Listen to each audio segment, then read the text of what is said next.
Recently set up a Traeger Ironwood. This is the reality of it, as opposed to the promotional or instructional video, which is down in the bottom left.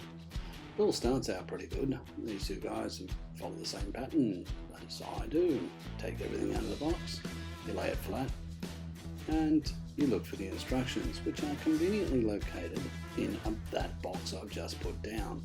Now, I don't know that yet, because I'm still looking for it, because I didn't watch the instructions. So I'm now getting increasingly frustrated until I find out and slowly figure out, oh, there it is, just there. I'm an idiot. I do eventually get to tipping it over. It does take two people to tip over, and when you get the screws out, it looks like with all these floating nuts and bolts and washers and magical things that happen that it's easy. It's not. It's actually quite clunky, hard work getting down low. It is a heavy unit, weighing in at 100 kilograms, so moving it is not easy. It takes probably about, to get the legs on, probably about an hour, 40 minutes to an hour. Then you stand it up. Now, it took 3 of us to stand it up. Like I said, it is a heavy beast. And you put these side plates on before you stand it up. Pretty simple, 4 screws, easy, bolt it up.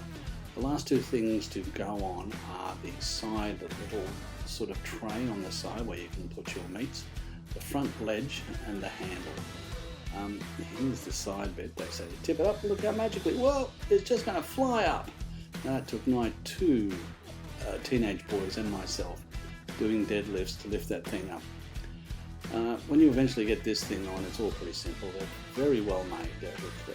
It's very mechanically sound and quite easy to put together. Any handyman could do it. But it does take some time. After you've done the side bit, there is on the 850, on the Timberline 850, there is a front section that goes on around. Just putting on the, simply a matter of just putting on the handle, and then putting in the baffle, the heat baffle, and the drip tray, and then the trays. And you're pretty much ready to head it.